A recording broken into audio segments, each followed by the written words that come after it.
Buongiorno and welcome to My Way of Thinking podcast, or MWOT for short, hosted by me, Lee Greeno, here live from the Man Cave every week. Hope you're doing well. So this is it, part 3 of Mental Health Week. These shows are slightly different and not about the people's journey. They're more about offering advice to you. Now, Wednesday we had Victoria English. Yesterday we had Robert Chandler. And today we've got the brilliant Sarah McCaffrey. She's just a great character. She works in the creative industry, helping people in film and TV. It's really an interesting story, and I'd definitely like to get her on to find more about her. But really, this is about you guys and just offering advice. So please make sure you listen, because it's a great podcast. Also, if you know someone that might be affected with mental health, then they might find this of interest. Remember, you can listen on the Apple or Spotify podcasts, or you can watch it on YouTube and see this beautiful being. So make sure you spread the word. Okay, this is me talking to the brilliant Sarah. Okay, welcome to My Way of Thinking. Very special podcast today. Spoke about it a few weeks ago. I wanted to do a mental health week where we have some specialists on and talk and maybe offer a bit of advice. And even if it helps just one person, I'll be happy, but hopefully it'll help us all just to listen in. So I've got the brilliant Sarah McCaffrey here today. Woo! Thank you, Lee. Whereabouts are you, Sarah? Down in Buckinghamshire, so just past south of High Wycombe. I've been there before, High Wycombe. I went there a long time ago in the summer. Did they have a boat race down there? Henley, yeah, on the over on. Yeah. Beautiful place. Very nice. But you've still got crappy weather like we have up here, so it doesn't matter where you are. No, it's still grey, yeah, and drizzly. It's not too bad.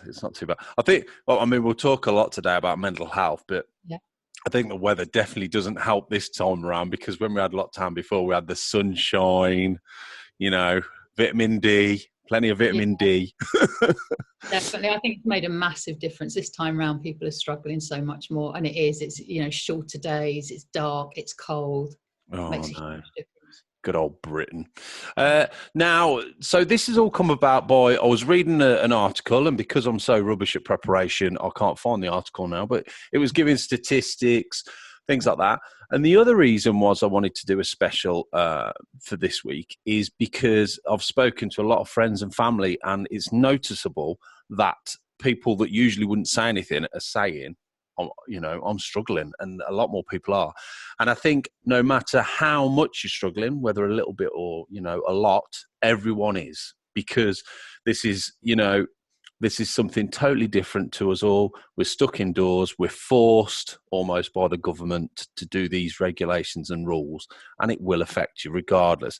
And even if, and I thought about this as well, even if you're working in a job, so you're busy, like yourself, and you've got a fairly normal time, there's still loved ones or elderly people that you're worried about catching the disease, because we hear a lot from the media. But we'll cover all that anyway. So that's where it all came grounded from. Now, just tell us a little bit of background about you, Sarah, because it is quite fascinating. Okay. I originally trained as an actor, so actually in Birmingham, so up your neck of the woods. So all right.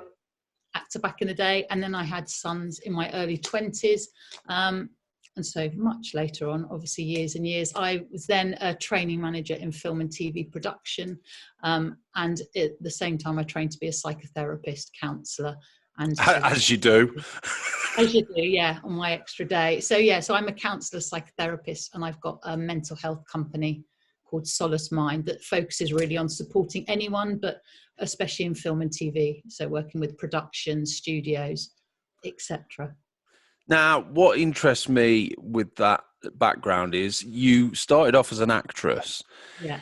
So that must have been something that you were quite passionate about, I would have thought. Yeah. But you also, in the back of your mind, must have been quite passionate about mental health. But is it a case that back then you didn't realise it?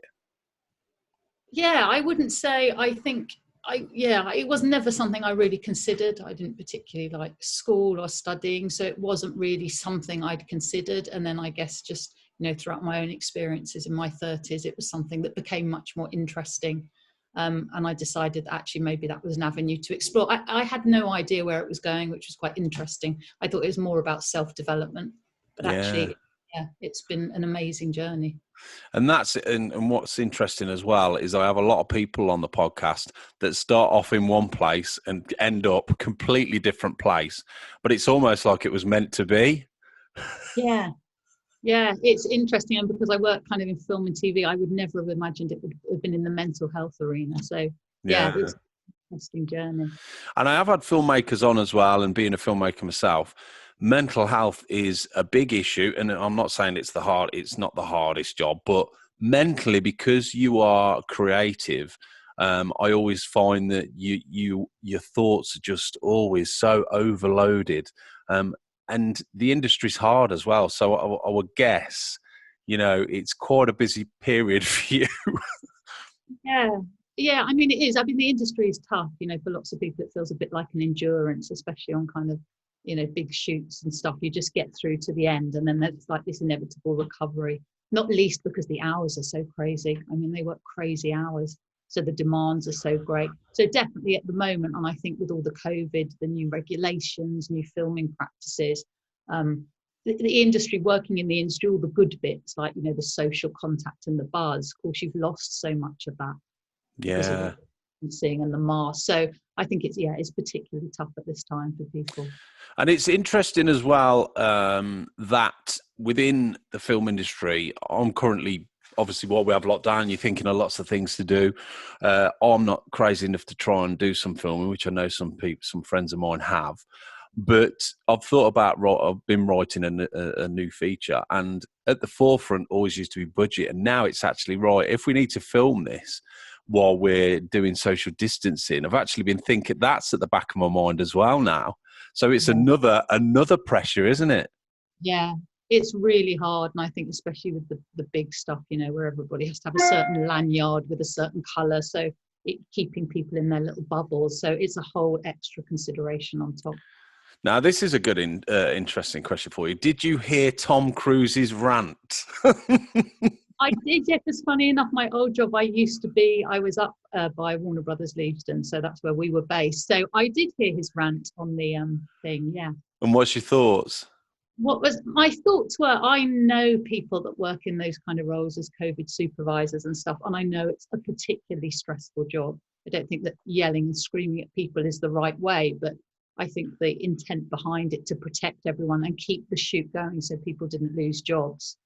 I think it was probably coming from the right place, but yeah, I don't think his delivery was of the best. Yeah, but but he got quite a lot of grief about that, but I did feel for him a little bit because he seems to have put a lot of money and time into that project. And then if you see people just half-arsing about or not being bothered, you would eventually just lose your shit. Yeah, and I imagined it was something that had built up. I don't think it was just that he'd gone spotted. It felt like it had been a recurrent theme, I think. Yeah, bless him. So that's a good starting point, really. All this build-up over time of these months and months on end. What do you think people are struggling the most with at the minute? Because for me, these emotions have come and gone. It's affected me in different ways, and I'm trying to see light at the end of the tunnel. But every day you wake up and you do think to yourself, what space am I going to be in today? You know what I mean? Yeah. No, I agree. I mean, the thing is, I talk a lot about it with the pandemic. If you look at kind of any disaster response model, it looks very much like, COVID-19. So you have this like sudden impact, and then you have a heroic phase where kind of everybody comes together, that kind of sense of community resilience. And I noticed that, if you think about after the first lockdown in March, where clap for carers and notes for your neighbours. So there was that sense of community bonding. Yeah. And then what kind of follows is it goes down into like this disillusionment phase while you wait to kind of get out. And it just feels definitely now, I think, that we're kind of sitting there in this holding place. Yeah. Kind of got out. I don't know if you feel like that. I like that word, disillusionment phase. We are, yeah. But it is, it's almost, you've got to the point, because I think before everybody thought, this is all for a good reason. It's to keep us safe.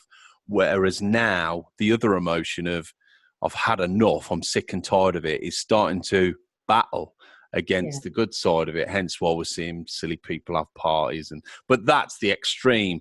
But even, for instance, I've got an elderly friend, and I'm thinking, should I see him? Because I'm breaking the rules if I don't. But then for his mental health, he needs it.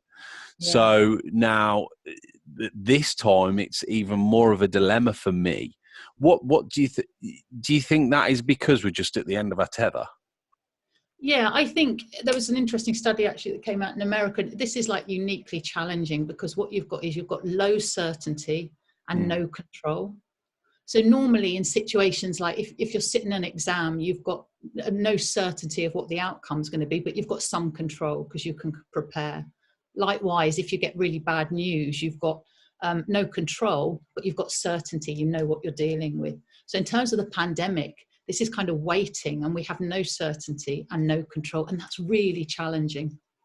Yeah, I suppose to the extreme level, anxiety-wise, it's similar to people that don't like flying and things like that, whereas you have no control, and that's what plays on people's minds. And I think, and especially as it's the government as well that have got the control, where a lot of they've got the stigma of it's the government. Yeah. I think. Yeah, definitely. I think it's the lack of control and the lack of certainty people struggle with, and I think also because you can't see the virus, it's not tangible. It kind of breaks our sense of safety, both kind of collectively as communities and as individuals. I think people struggle with that. Yeah, that just unsafe in the world. And also, what about people that haven't been affected by COVID? So they're seeing the news and hearing stories, but they haven't known anyone who's had it. How difficult is it? Is it harder for those people because they actually don't see it as a reality? Yeah, I think possibly. I think it's always hard because you would hope that people have some empathy, that some other people are suffering, even if you're lucky enough not to have been directly touched by it. And I think there's always a point when, especially with people that deny it's existing and that, I just idiot. Or that the numbers are not right and they're ramped up. I just don't think it's very helpful because, if it's you that's got a relative in hospital, it's just not helpful, I think, to anybody. So yeah, I think for some of those people, maybe, they don't feel that it's their reality, so it doesn't impact them.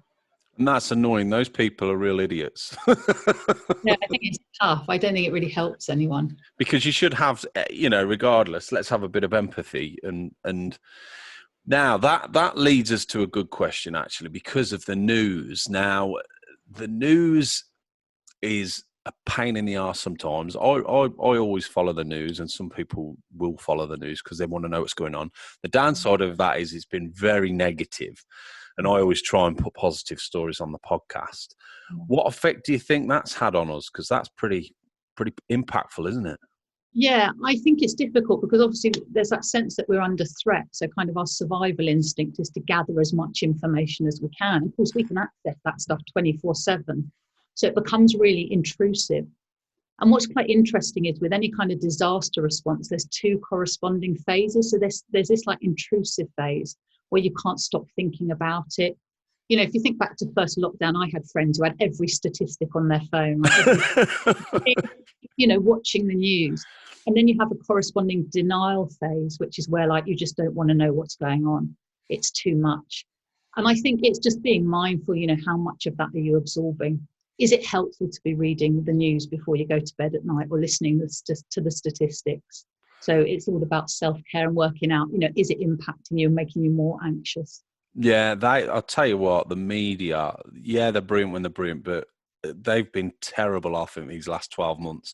The conflicting stories, the bullshit, I'm sorry, it's just been, you'll see one story one day and then a totally conflicting story the next. And you just blatantly know it's just complete, I don't know, it's lies, or it's just turning the story on its head to try and be salacious and try and get people to look at it. And I think if you were not as intelligent as some people, it could really be a scary thing, couldn't it?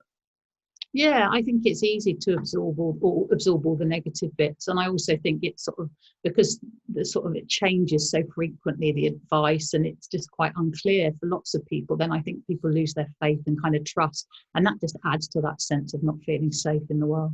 Yeah, definitely. Now, I think the best way to combat that is not to look at the news, but we want to know what's going on. So what do you think what do you think that is the best thing to do? I think at the moment you almost have to be really strict with yourself over boundaries. So look at the news, but like have a limit. Have like a half an hour news window in the morning and half an hour in the evening, long before you're trying to wind down for bed. So it's almost just about having to be really boundaried, I think, at the moment. I think especially because we're working from home as well, I think that comes into play with everything, like not letting work merge with home life. So having to be really scheduled and strict with your boundaries. Yeah, that's a good point. But I think the opposite of that is the fact that people have given up on boundaries because there's people out there now that have just completely given up, which is terrible and terrible for mental health. Because I always say about routine and, having a bit of exercise. Yeah. But I think it's so difficult and it's so easy for people to say, stay positive, go for a walk, get exercise. How people are getting stuck in a rut, aren't they? And what would you recommend for those kind of people? Is there anything they can do to try and... Yeah. I mean, that's hard. And it's often, when I give talks or do training and I'm like, write what you're grateful for at the end of the day. And I think, oh God, that sounds so naff, but it can really help. So it's almost about having to make that commitment to yourself to do something. It's like little and often. So frequency always beats intensity. So it's finding something you can do for 10 minutes and just starting there and seeing if that works. If not, try something else. So whether that is, like you said, get some fresh air, or make sure if you're working from home, you at least take your lunch in a different room. So it can be really small things at the moment. Yeah. Get out of that negative loop, often just connecting, really trying to sort of put your head up and connect with people. Yeah.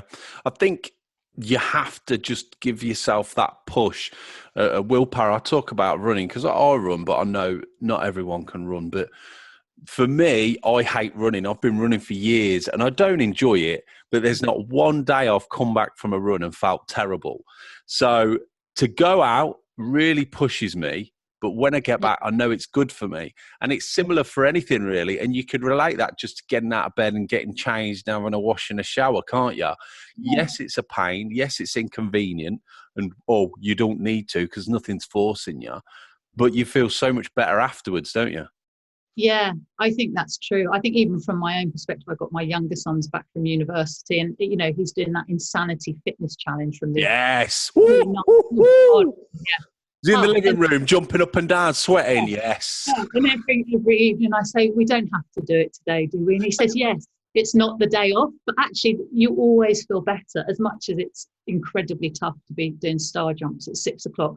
You do feel really positive when you've done it. Yeah, I remember when I did that, I was just ended up on the floor, like dying of a heart attack with the pause button. I pressed play and we got another half an hour to go. So that didn't last long for me, to be fair. But it is good. And if you're into it. Now, that's an interesting one as well. Routine. So I always say routine. And that can be, like I say, just getting out of bed, getting changed and things like that. How important is it for people to have a routine for their mental health? Yeah, I think it can be really useful, especially at this time, to put things into play, just so there's some structure. So there was around this article about low certainty and low control around the pandemic. So it was like mindfulness and flow were massively beneficial, but also like scheduling, strategic scheduling. So you almost schedule your breaks in. If you're working from home, you actually schedule into your diary, like this is a break, because otherwise it's so easy to kind of, there not be any routine. Yeah, that's a good point. And do you think if you get into a routine, what's the key? Because I think some people beat themselves up about things if they miss it or they miss a day or they don't do it one day. And I think it's important they don't beat themselves up about that. Yeah, I was just going to say that. I mean, yeah, it's super important at the moment. It really is. Just be kind to yourself and don't give yourself a hard time. you know, and if you you wanted to go for a walk and you don't do it, okay, that's fine. You'll do it the next day. I think it really perpetuates that negative cycle when we kind of set ourselves up all these goals and don't do them. Yeah, So definitely. giving yourself a break, almost going with the flow, but knowing that if you can do 10 minutes of something, whether it's listening to a podcast, to find moments, you know, where you can chill out. There we are. Yeah, podcast. You can chill out, then it just makes all the difference. And what I would say is there's a lot of things out there, like you say, podcasts, just your basic exercise. But there are things out there, and especially if you can go on the internet, there's lots of helpful stuff, as long as you stay off the news, and support out there, isn't there? Yeah, there is. There's definitely, and there's loads of free, you know, free learning stuff. You can do lots of free courses, even on Eventbrite. You know, there's lots of courses that are free at the moment that you can sign up to. So, and that can make a difference. You know, that learning is one of the 5 ways to well-being, so it can make a real difference. Yeah. And what would you say to people that are really, so I suppose in this pandemic, we've got different levels of mental health and people struggling. And it's knowing how bad you are or how bad someone else is. Give us a bit of an idea about that sort of people who are struggling, and then people who are really, you know, need serious help. What do we look for? What sort of things are there? Yeah, well, often it's, you know, how long has it gone on? How severely is it impacting everything about their lives? And I mean, mental health kind of exists on this continuum, which you'll probably recognise. You know, it's not static, so we all move up and down. And for some people, they will struggle. And I think it's important to remember that people were struggling before the pandemic, and you just sort of layer that on top, and it's just you know, an extra massive, you know, trauma and stress. So I think it's important. I talk a lot about kind of not ignoring the embodied signals. So really tuning into, where are you? How do you feel? Do you need to get some support? And whatever that looks like, that can just be informal support where you're calling up your friends and saying, look, I feel really rubbish. And it's that reaching out can make such a difference to our well-being. Yeah. That reaching out, why is it so difficult for some people? Because I totally understand that when you especially with men as well, you know, you feel weak and you shouldn't be saying anything. How do we overcome that? How can we push ourselves to say something or talk to someone? Yeah, I think it is. I mean, the stigma, especially around males, kind of saying how they feel, can be really hard to overcome. I think it's always, for lots of people I speak to, they say, oh, I don't want to bother anyone, or, you know, I don't want to be a burden and worry them. And it's almost about imagining that the friend comes to you and says they're struggling, and how would you feel? Because you'd always, you know, be receptive to help. So it's often imagining how someone else you respect, you know, how would you react if they came to you? Yeah. And then applying that to yourself. Yeah, that's a good point. And what support is there out there? So if people are feeling, yeah, and also what we've got to remember in lockdown, you know, I'm fortunate that I've got a great family and we all get on most of the time, he says. But some people are on their own. Yeah. You know, how would they cope with this? Yeah, and I think that's one of the biggest at the moment, the isolation for people. You know, that's a massive impact on people's mental health. So I think it is about finding, you know, there are groups that you can join. And I mean, that doesn't work for everyone, but making sure that you know, whether you're having a Zoom coffee once a week with someone. So that's almost like scheduling something in, just that little moment, a kind of glimmer of light amidst the bleakness, that you've got something to look forward to, some kind of connection with someone is really important. And also, so people that are on their own, sometimes I see quite a few people on social media coming back from social media because they've had enough of social media and they want to retreat. But if they're on their own, I always think, you know, is that a bit worrying that they're removing themselves even more from the world? What would you recommend to those people? Is that a good thing to do, to come off social media to try and clear your head? Or yeah, I think if you think it's impact, you know, if you know that what you're reading on social media is impacting you, if it's only sort of adding to that negativity and that sort of bucket of negativity that we're all sort of carrying around, you know, then I think it can be a really good thing. But there is a fine line, between kind of tuning out and disconnecting from everybody, which often happens when people really start to struggle, and actually kind of a self-protection, you know, withdrawing from it because it's causing you harm. Is there anything at this certain time for yourself? Is there anything you're noticing more than usual with people that people are suffering with? Yeah, I think, I mean, obviously anxiety, but that's to be expected. I think an inability to sleep is, Oh, really, yeah, people are really struggling with sleep. And actually, I mean, a survey recently, I think it said that levels of well-being at the moment are far lower than they were. They've dropped even further down than they were in March 2020 yeah. across the countries, which is to be expected. But sleep's a big one. And I think in part, I work with a lot of people, obviously, in film and TV, but with this kind of working from home, I think people didn't realize how important that commute time was, because it was like a clear, especially if you were going out, it was a clear differential between work and home. And then all of a sudden you lose that. So everything merges and there's not that wind down time.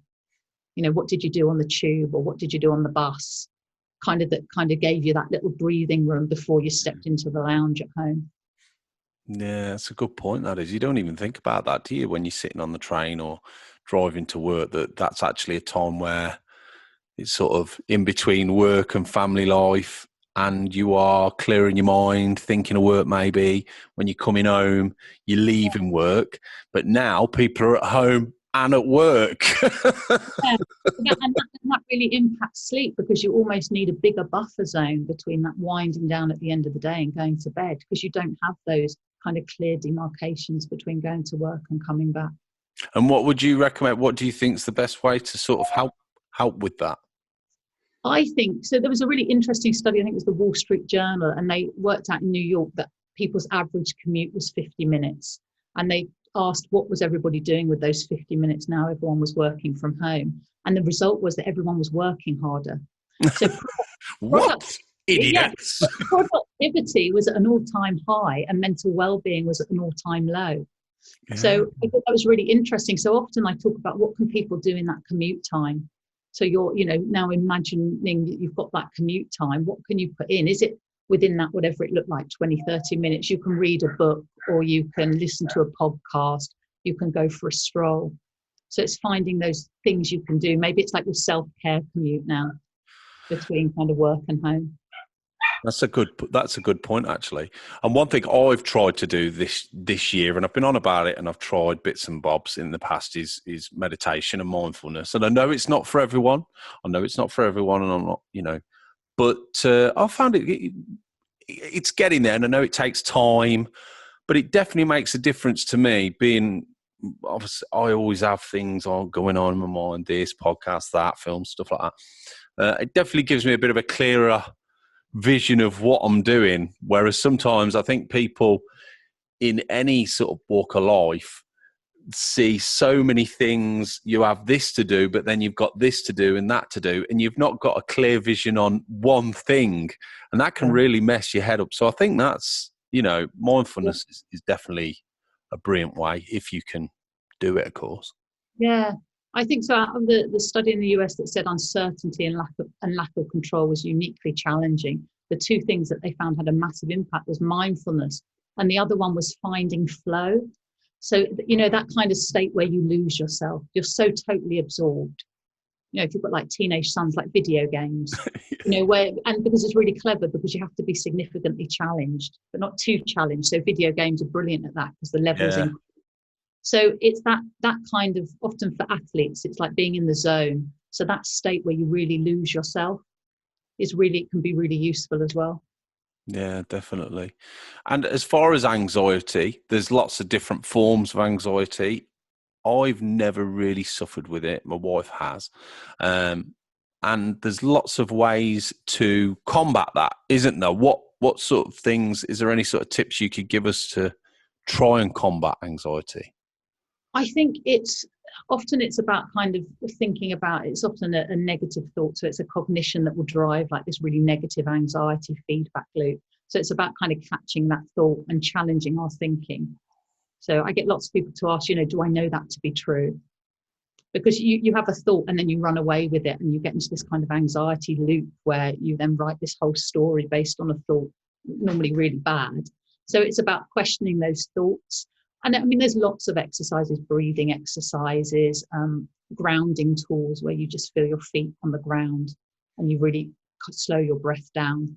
So, I mean, people can Google, there's a 5-4-3-2-1 senses grounding tool where you use your senses to bring you back to the moment. So there's lots of short term, and then longer term, it is often about looking at our thinking patterns, challenging what we're thinking. Yeah. A good one I always thought of was, and read about, was breathing. You're breathing. Because if your heart's racing, you're breathing fast. If you slow your breathing down, your heart can't race. It's just a bodily, that you can't go against slow breathing. So I think that's one of the things I always used to say to my wife. But it's easy to say that, but if you can do that, it will have just a significant difference, just something small like that. Because like you say, a lot of the time it's your mind is going over and it's saying, oh, I'm going to drop dead. I'm going to have a heart attack. Well, you're not, but it's so difficult, isn't it? Yeah. And when you stop breathing fast and hyperventilating, that gives you loads of symptoms. So tingling, numbness, you might start to feel sick, and then that sort of drives the panic even more. So it's all about triggering that parasympathetic nervous system, the sort of quiet sigh where you just settle down a bit, can be really useful. I remember years ago we were on holiday, and I was on holiday with my sister, and a lady was having a panic attack. My sister was a nurse, and she went over and got the old brown bag, breathe into the bag, and it worked. Yeah, to just calm it down. Because you can hear your breathing, and when you're listening to your breathing, it takes your mind off what you're actually getting panicked about. Yeah. Now, if we know the other thing that obviously I wanted to cover is knowing people around us that may be suffering more than others. What sort of things can we look out for that? So I think, if you're thinking about kind of spotting the signs, it's much harder now because, especially if you're doing stuff by Zoom, you're losing so many visual clues. And so I think it's about, if you're speaking to somebody, really listening to what they're saying. Are they, particularly quiet? Are they actually saying, I've had enough, I'm fed up? So kind of tuning in. And then often our senses tell us so much. We might just get that sense, if we're on a Zoom call with loads of mates, that somebody's really kind of hiding in the corner and not themselves. And then it's always about just asking the question, being brave enough to say, they just want to check in. Are you okay? Yeah, definitely. I think that's the biggest thing, isn't it? If you know someone or you think, you've got to say something, because if you don't, you don't want to regret it. And sometimes people want you to ask. They might not say it, but they want you to ask, and then they can sort of offload. So I suppose it is important. Do you see a difference in people suffering with mental health in ages at all? Not really. I think it's across, I think this is the only time that's saying that's everywhere. We might not all be in the same boat, but we're all in the same storm. So it's having an impact on people in many different ways. But I think, universally, I think people that are isolated and alone, it's obviously having a massive impact on. Because you haven't got family members or people to support. Losing that connection. And I also think, we often feel like the youngsters that are off at universities and stuff, and went back in kind of September, October to be locked in halls of residence. I mean, it's massively detrimental to their well-being. And especially, if I think back to being that age where you're so excited and you've got all these brilliant things on the horizon, it's, gradually everything's being taken away. I think that can be really challenging. I think it's easy to forget about the younger generation. My son, he was 18 or last year, a horrendous year to be 18. And I definitely think we've got to remember the kids that age, teens as well. My daughter, she just started secondary school and she's stuck in home every day. You're trying to get her to do school lessons, which she does very well. But I know there's a lot of kids that just sit on their iPad all day or on their Xbox. So I think one thing we've got to remember is kids and the younger generation are suffering too, aren't they? Yeah, definitely. Yeah, I think it's had a massive impact. And then, the knock on of that is parents trying to homeschool and juggle. There's all these extra stresses. Extra stresses. Yeah, homeschooling. I'm sure you're enjoying that, Lou. Love every minute of it. So if people want support, so if they're on their own or with a family, if they want support, what is there out there? Do we still have, because I haven't looked for years and years. Do we still have the Samaritans, things like that? What is there out there that people can do? I mean, there's lots of good kind of, the Samaritans, lots of those kind of helplines, Papyrus. I mean, if people are really struggling, the first port of call really is always the GP, because then it's through them they can access kind of psychological services and psychological therapies. I know sometimes the waits are long, so the other option is many private counsellors and psychotherapists that are accredited, which is always really important with kind of the BACP or UKCP, often offer concessions or, some free spaces. So often that can be good until somebody's reached out and got some support. But there are some free counselling services, I think, in most cities that you can tap into. Yeah. And another thing which I was going to mention, actually, the NHS, if you go on, I can't remember where it is, there's one of the sites, it will actually give you a questionnaire that you can tick boxes and go through to see if you are vulnerable or if you could get counselling. And it's a great little thing. It'll just ask you, look, what sort of, how often are you having negative thoughts, tick box, and you go through this questionnaire. And that, I thought that was really useful when I saw that online. Yeah, I mean, there's quite a lot. I mean, with a lot of the apps, there's those where you can kind of monitor, you can do like a daily check-in and monitor how you feel. And that can be helpful because then if you tend to forget, if you've been really bad, you tend to forget. So it's almost like a reminder that actually, okay, I got through that difficult time. How did I do it before? What's in my toolkit? So some of those can be really helpful. I think the big thing about mental health, and we've already touched on it, is thinking that there's nothing wrong with you, or that people don't need to know and I don't need to say anything. That is probably the worst thing you could do, isn't it? Yeah, I think so. And there's an awful lot at the moment with people I work with, sort of this minimization, which is like a binocular trick. So it's one of the kind of cognitive distortions where people almost minimize their experience. So they might say, I'm really struggling. It's been really difficult. I'm really anxious. And then they say, but I shouldn't feel this bad because, my neighbor around the corner is on her own and at least I've got a partner. So, and that's never helpful. I think this comparing our journeys and our paths to anybody else's and how we feel, because how we feel is always valid. So I never think it's not a useful thing to do, a compare and contrast. That's a good point, actually, because sometimes when we complain, different people will complain in different situations and everyone's in a different situation. And it's easy to say, wow, look how lucky we are. I've got a man cave. There's people out there dying. But yet, like you say, you have to think of your own situation and try not to compare and think, especially if the worst thing that people can do, I suppose, is say, I'm ever so lucky. I've got a great family. Yes, I'm feeling a bit down, but there's people dying. I don't need to tell anyone. I don't need to say anything. Do you see what I mean? Yeah, I definitely. And I think it's important, however you feel is valid. So it's important to recognise that and just be decent to yourself enough to listen to those, those symptoms and how you feel. Now, a couple of more questions just before we finish off. Medication for mental health. So if people think, right, I don't know whether to take therapy or medication or what should I do, I guess a specialist will help you with that. Yeah, a GP, so not a psychotherapist or counsellor because we're not medically trained. So a GP would advise you with that, whether that's an avenue you want to explore would be beneficial, often alongside a talking therapy, as opposed to just in isolation.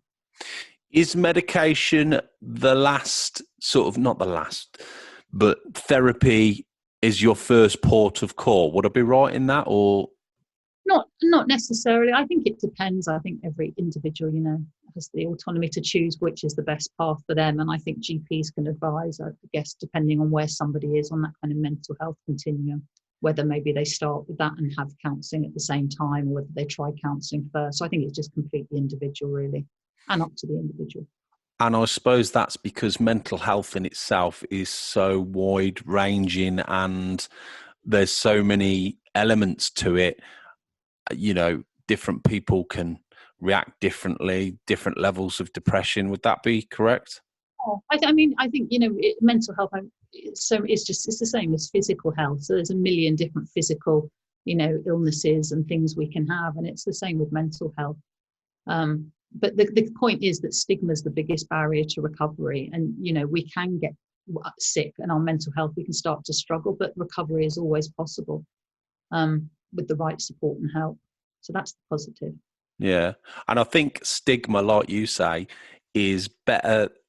Not stigma's better now, but people talking about mental health is better than it's ever been.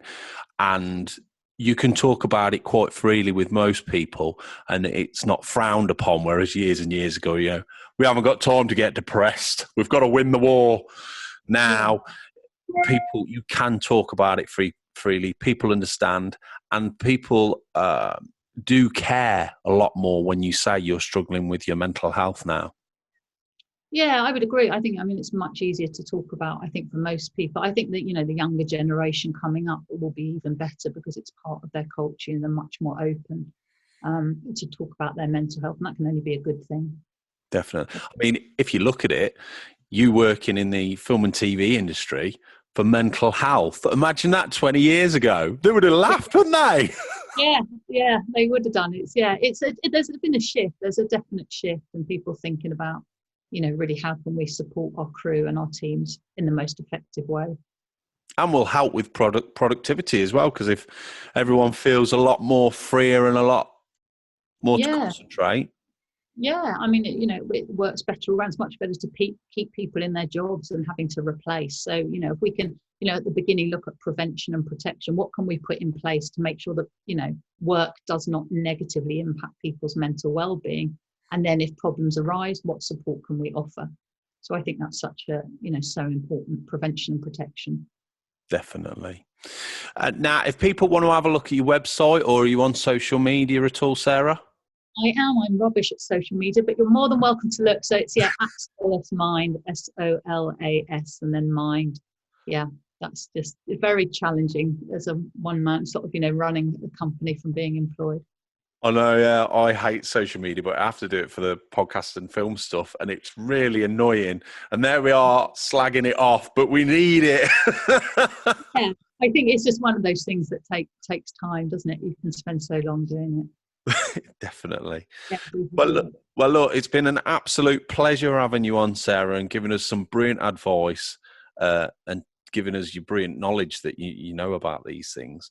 And hopefully later on in the year, when things are a little bit back to normal, we'll get you on and we'll talk about your story, because it is fascinating stuff, how you ended up where you are. And if you do Tom Cruise's mental health, let us know how you get on. I'll break all the confidentiality rules to tell you. Imagine if you got a phone call the day after that. Yeah, we need you to come and see Tom. He's struggling. Yeah, thanks ever so much for coming on, Sarah. And you look after yourself, okay? Thanks so much, Lee. It's been lovely to meet you. Okay, take care. Bye. So that's it. Massive thanks again to Sarah and you for joining me today, and also for listening. Now, remember, this has been Mental Health Week. So we did Victoria English was on Wednesday, Robert Chandler was on Thursday, and then Sarah today. So 3 episodes, all offering invaluable advice. And if you think someone might find it of interest, tell them, spread the word. This is not about spreading the word of the podcast. This is about offering advice, pure and simple, for people who may be struggling with mental health, or want to know a bit more about mental health, or maybe know someone that might be struggling. Okay? That is my present to you guys. Okay, we're going back to normality next week with a cracking interview. I don't want to give too much away, so I'm not going to, but trust me. So make sure you keep listening. Subscribe. If you subscribe, then it automatically comes on and you won't miss a thing, because trust me, these people have amazing journeys and you're going to learn all about it. Okay. Hope you found this useful. I really did. I really hope you did. Until next time, God bless. Take care.